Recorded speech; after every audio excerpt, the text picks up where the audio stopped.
it's Ursula from ursula-smith.com, and today I am here with my very own embossing plate. I sent one of my designs to a good friend who owns a 3D printer, and he was nice enough to make me an embossing plate. It's about 1 millimeter thick, and I used that with cardstock run through my Sizzix Big Shot. And today I'm going to show you how I do it with cardstock that's been painted with my favorite paint, Micaceous Iron Oxide, and then finished off.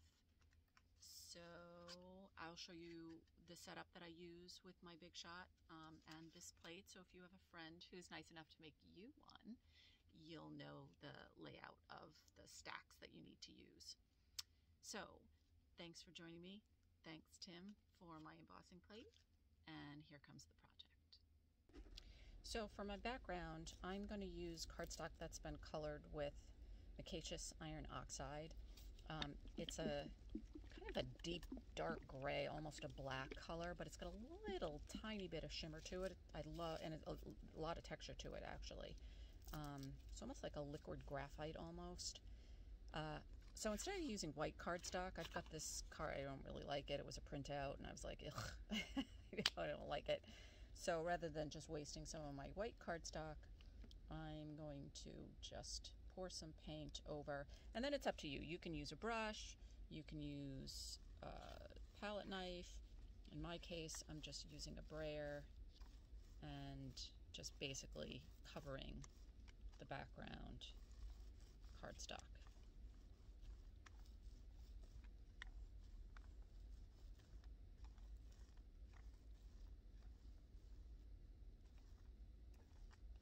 And my brayer's actually got a lot of texture to it.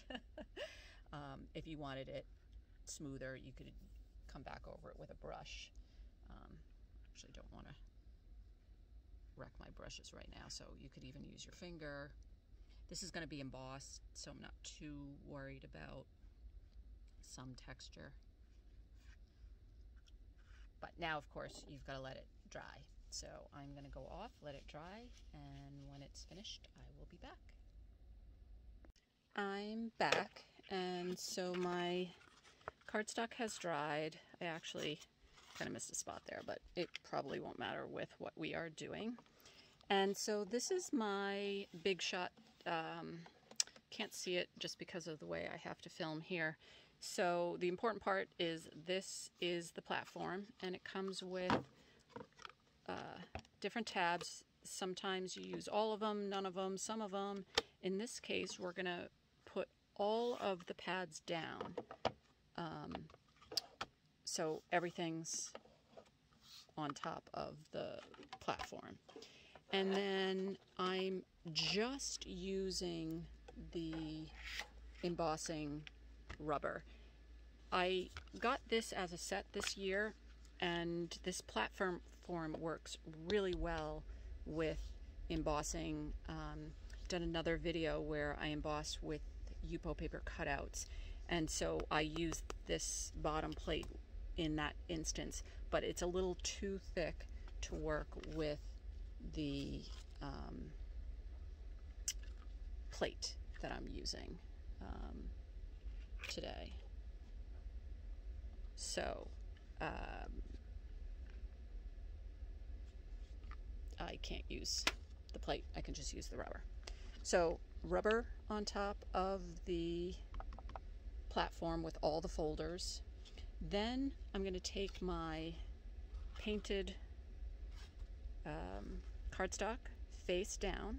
And again, sometimes you have to kind of play around with whether you want the cardstock, the good side, facing up or facing down. My suggestion is you play around with a piece of cardstock you don't care about, so you can see which direction works the best.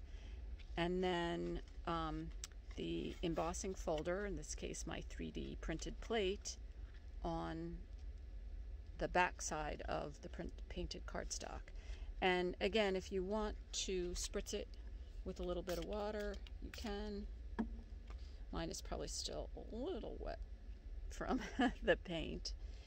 And then your cutting plate, and you may or may not need some shims So I'm gonna try it with my paper shims. They're just thin pieces of paper. And then you're gonna run the whole thing through, and I can feel that that is not, it just glided through. So there's literally no pressure. So in that case, you can keep adding pieces of cardstock. I also happen to have this shim. I got it a million years ago. It's just a piece of plastic. You can see it's all curved and it's been used a gazillion times. So I'm gonna put that over, and that is enough to add the pressure that I want. And usually I run the whole thing back over, but I'm not gonna make you watch that again. So then we take it off, undo all the layers, and there is the embossed cardstock. I have to say, every time I take this out, I'm just like, wow, that's so cool. So it does show up with the Micaceous iron oxide paint, especially if it's just one solid color. You can see the embossing. So you're welcome to leave it that way if you like. I tend to a lot of times want to add something on top, and sometimes I will use the Brilliance metallic ink pads. I'm trying to find my example, and I'm going to pause for a minute because I can hear my husband driving in, and I know he's going to walk in and start talking to me. So I will be right back. Okay, I'm back and the coast is clear. So again, you could leave this embossed plain the way it is here. Sometimes I will take a shimmery ink pad like Brilliance or Encore on top and just kind of brush it across, and again kind of takes it up a notch so you can see it better. And then here's the other example that I'm going to show you today.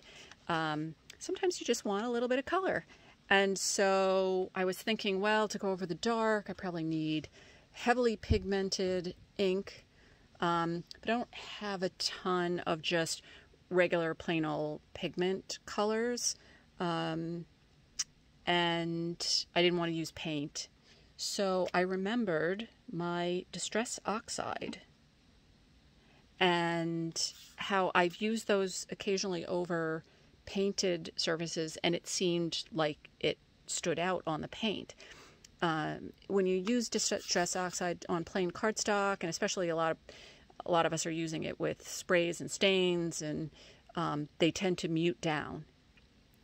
But not so if you bring them on top of paint, and especially in this case a dark color paint. So I'm actually going to try this example. I use Mermaid Lagoon, which is one of my favorite colors. And there's just a hint of green, which is the citron color. But I'm going to try, because I just wanted to see, I just got Tumbled Glass, which is very light, and so I wanted to see what that would look like on the top. And the blue definitely still shows up.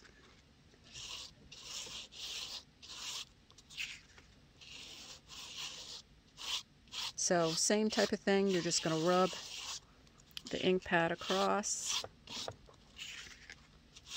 Oh wow, I actually kind of like that light color.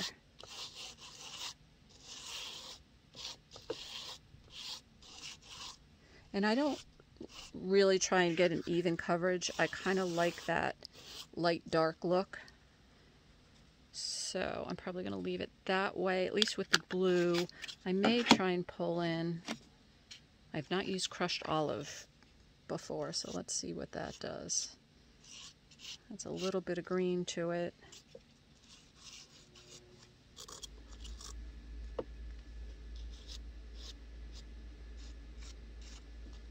It's kind of getting almost like a patinaed vibe. Cool. And then since we're going with patina, let's go try Rusty Hinge.